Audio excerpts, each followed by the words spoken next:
Hi, Steinbeck fans. Welcome to the National Steinbeck Center's ongoing series, Steinbeck Abroad, discussing the travel of John Steinbeck and how it influenced his life and works. I'm Lisa, the archivist for the National Steinbeck Center, and I'll be telling you about Steinbeck's travel to Mexico while he was working on the Pearl. You can find the previous videos to this series on our channel's main page.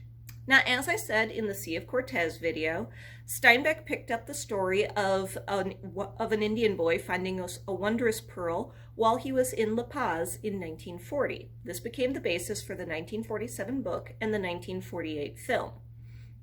For the Pearl, Steinbeck's time in Mexico isn't as straightforward as a month-long trip like for Sea of Cortez, and like many Steinbeck works, the Pearl is embedded in a tangle of other ideas and stories. So late in 1943, Steinbeck started work on Cannery Row. This was his first work after working as a war correspondent in Europe during World War II. That's another video. But the experience really shook Steinbeck, and a lighter, less intense work like Cannery Row may have been something he really needed to work on. But what else do you do when you're stressed? Take a vacation. Steinbeck married Gwyn Conger in 1943 after his divorce from his first wife, Carol, and the couple went to Mexico in early 1944. Steinbeck tried to work on Cannery Row and start research for the Pearl, but, to quote another Steinbeck influence, the best laid plans of mice and men gang off to Glide. He mostly played tourist on this trip, though he did read some Spanish folktales and he renewed his contacts in the Mexican film industry. From these contacts, the idea came about that they could make a film and then a short novel. Now, in the wake of Steinbeck's work on Lifeboat with Alfred Hitchcock, he was happy to have some control of the script and to work closely with director Emiliano Fernandez. Midway through the trip, Gwyn announced that she was pregnant, so the couple returned to New York in mid-March to await the birth of their first child. While waiting, Steinbeck continued to work on Cannery Row. Feeling nostalgic for Cannery Row, and possibly fed by his work on the book, Steinbeck wanted to move back to Monterey. And after the birth of Tom in August, they packed up. But unfortunately, old friends had either moved on or were resentful of Steinbeck's wealth and success. The couple tried to refurbish a historic adobe house in Monterey, a house that Steinbeck loved from his childhood at trips to the ocean with his family, but they found their requests for supplies were constantly denied by the War Rationing Committee, and Steinbeck wasn't able to rent an office to work in. Both of these Steinbeck attributed to his hostility about his writing. Now, despite the friction, Steinbeck did start work on the Pearl in 1944, working in an unheated shed behind the historic house until a friend was able to find him a space in an office building. After a slump a few weeks into the project, Steinbeck wrapped up the first version of the Pearl in early 1945. And Fernandez invited Steinbeck and Gwyn to Mexico to review the script, look at filming locations, and plan the music, which was to be Gwyn's contribution. The couple returned to Monterey in mid-March, feeling the trip was a success, but that hostility still lingered in Monterey, and the couple returned to Mexico in April, a month earlier than they planned. In April and May, Steinbeck received letters from his agent and editor praising the Pearl. However, both of them were eager for Steinbeck to start a more substantive work, like The Grapes of Wrath.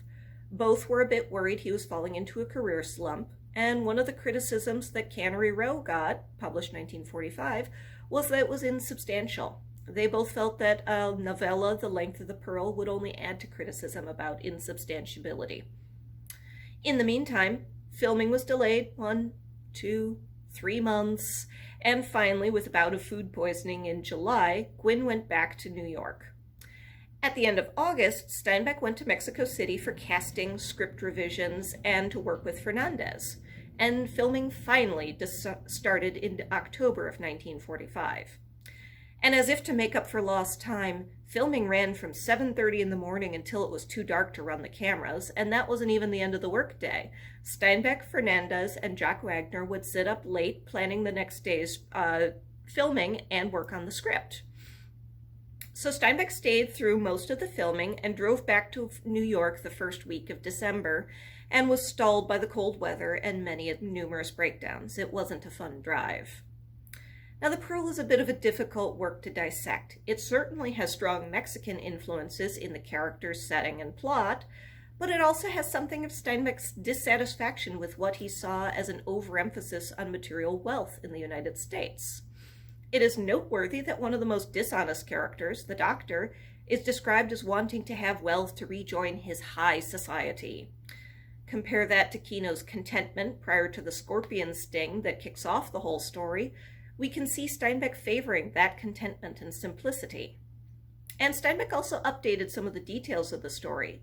What he writes about in The Sea of Cortez is not a married man with a child planning for his son's future, but the Indian boy in the original story is looking to be able to drink as much as he wants to, or sponsor masses so that he and his family can skip time in purgatory.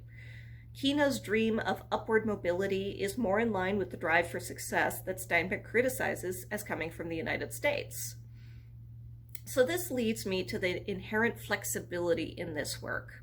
Steinbeck very much wanted people to read it their own way, saying, if this story is a parable, perhaps everyone takes his own meaning from it and reads his own life into it. To me, this parallels something that Steinbeck said in The Sea of Cortez, that calling Mexicans happy because they don't want anything is more a comment on the speaker's own unhappiness and insecurity than it is on the Mexican people.